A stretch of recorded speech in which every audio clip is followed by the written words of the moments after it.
Hello guys, so I apologize for this being so late, but it's kind of going to be what I'm talking about today, which is final exams for college students. I'm filming this at like 11:30 at night because I have been studying and working all day basically. It's just a really stressful time of year, and I know people hear it like, oh, final exams for college students, and I'm sure they think we overreact, but dude, our final exams can make or break our grade. There's a couple classes right now that I am somewhat struggling in, and they could be the difference in me having to retake this class and not retake it, which would be great because I'm on kind of a set schedule to graduate. So they really are as extreme as we make them out to be. I promise. They're like, and I don't want to like make anybody nervous about them, but they should be taken seriously. Even the easy classes I tend to take seriously because it's your last chance to get a really good test grade and really bring that grade up. So it's just really, they're pretty important.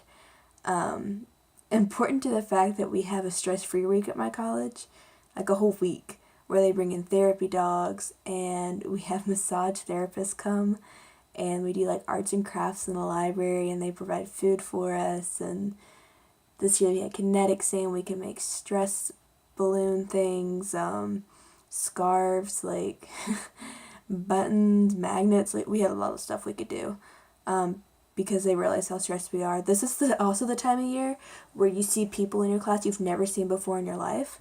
This is the week, like the week before finals, that you look around the classroom and it's like full again, like the first day of class, and you're looking at people like, who are you? Where have you been? Are you even in this class?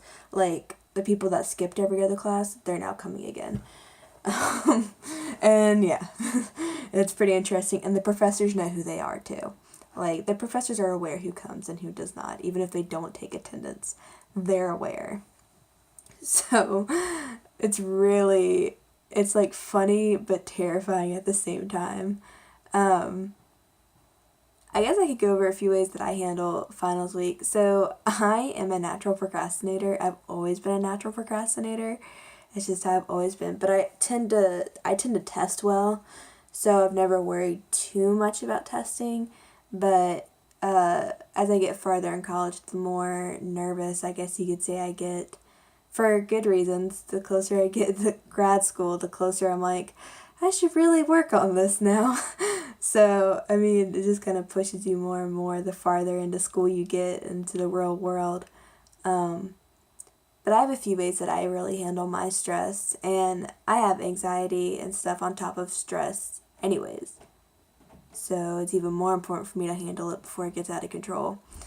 So I tend to avoid things that make me feel anxious or stressed, but you obviously cannot do that at this time. You kind of just have to bring it in for a big ol' hug and just embrace it. Just accept the fact that you were going to be stressed out of your mind and just plow right through it. So, how do I handle that? Well, some good ways to handle it. Let's start with good ways to handle it because I don't always use the best ways to handle it. Good ways to handle it are to start early with your studying, which, like I said, I'm a natural procrastinator. I really do not do well with starting early, but it really is the best way is to start early with studying, like a week or two in advance. Some people start even further than that. I personally can't do that, but that's me. It's best to start as early as you can so you're not trying to stuff a whole 3-4 months worth of information into your head at one time. It doesn't go well. It just doesn't. If you're lucky, you won't have a cumulative final, which means you won't have to know everything from this semester. You'll just know what you just went over, and that's better, but you still don't want to wait till the last minute to study. It's just, you're going to do so much better if you have time to really learn the information, especially if it's for your major, you really want to learn it, so then you should be studying anyways. Another thing would be, so I color code on my notes, especially in psychology, I'm able to do that really well, but I color code my notes, so each topic is a different color, and then sometimes subtopics within that I'll have a different color. I don't have any notes to show you, or else I would. I'll try to find some, but I find that color coding really, really works amazingly. The colors just kind of stick out in my mind, so I'm able to think about them better and remember the colors and what they went with which topic, and that's how I'm able to remember things pretty well. It worked for me for a couple years now. I've really enjoyed it. And you're writing all the information out again anyways, which is helping it to stick in your mind. I don't suggest typing notes. For some people that may work, but the majority of people I've talked to, typing doesn't get it to stick in your head as well as actually writing it by hand down does. Like I said, use colors. That seems to work so amazingly. And it makes your notes look beautiful, which is so much fun. Then you take like Pinterest-worthy pictures of your notes. So, let's see, another thing is eat.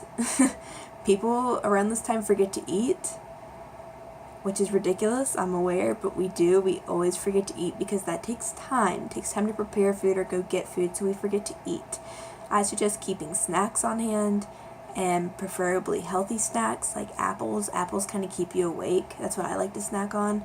Carrots, I like carrots because they're crunchy. I like crunchy foods. Country foods? Miranda. Crunchy foods. I like crunchy foods. I don't know why. It just feels more satisfactory for me, I guess. But that's what I like to eat when I'm studying. And yes, I do eat chips and stuff from time to time. But crunchy foods that are healthy are better. So it doesn't mean you're not allowed to eat chips or cookies or whatever. Just, they're not going to help you study that well. They're probably going to make you feel full and like icky, and then you want to sleep. You shouldn't be sleeping. Which kind of brings me to the next point. You shouldn't be sleeping while studying, but you do need to sleep. Don't stay up all night trying to study for something. Don't do that. No. I know people hear this all the time, but really, you shouldn't. I went 2-3 years doing that, and I would stay up all night studying because of my procrastination problems.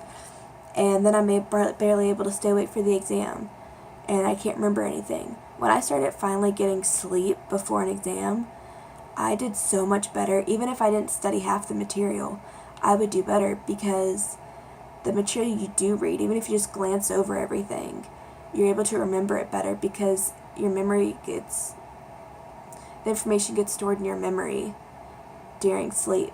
So it's important to know that you need sleep. You do. And then it helps you remember it, and then you're not falling asleep during exams. All important, and it's because you get sleep. I mean, more than a couple hours, too. I mean, you need,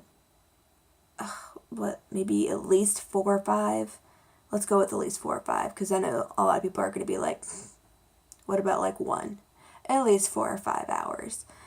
And then you're probably going to end up doing better on your exams than you are if you stay up all night. Let's just be honest and blunt. There are other ways to chill when you're preparing. You take a bath. You take a hot shower too. But I like taking hot baths with like salts or a bath bomb or something. That's living the life of luxury right there with no distractions.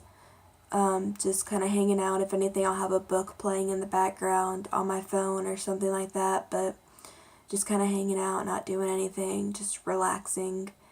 And I do that best by taking a bath. There's some scents you can smell that kind of help. Lavender's supposed to be pretty relaxing. I have eucalyptus and spearmint as like my favorite scent. I keep that kind of going. That keeps me kind of relaxed. Things you can do, you can chew that kind of goes along with eating, like chew gum. What else is there? I just had something. Oh, you can listen to music while you study. And not music with words, but like classical music, things like that. That really helps because it provides some background noise so you're not focusing on that silence ringing in your ears. I personally can't study around a bunch of people talking. It's just too much distraction for me. And then I'm like, oh, what are they talking about? What are they talking about? Because I'm nosy as all get out. So that does not work for me. But having some music in the background can kind of help. But like I said, don't have music with words. That's just going to be probably more distracting, and then you're going to be listening to the words instead of focusing on what you need to be reading.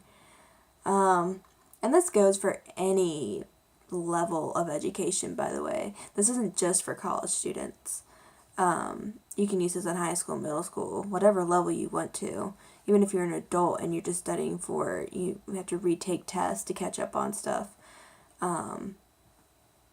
recertification, things like that. You can still use these tips. You probably know these tips if you're old enough and you're so, I shouldn't say old enough, but you know, you're at that point where you're having to recertify and stuff like that. You probably know these tips, but not everybody does. So there's some added tips. Those are all my really good tips. I have more tips on my blog, which I'll link down below. I did a whole little blog about it, and another one on, I think, like study tips and then ways to relax. But yeah, that's all listed in my blog. And as I go through next week, each exam, I'll probably go over how I study for each exam, which varies because I have like 2 psychology exams, one with notes on PowerPoints, one without that, math, because I'm doing a stats for psychology, and then a sign language exam. So pretty expansive how I study for each of those. It's pretty different. But I'll go through those each next week for my vlogs as I do them. And then, yeah, that's about all I have for tonight's video.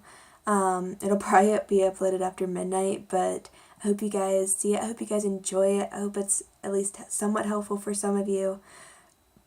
Let me know what you guys want to hear below. If you guys want to hear more study tips, if you guys want to see more makeup, whatever. When I go home, I'm going to be probably having my boyfriend do my makeup, having my friends come in and do like the whisper challenge or other things like that. So it's gonna be fun in the next couple weeks. But I will see you guys tomorrow. Thank you so much for watching. Good night.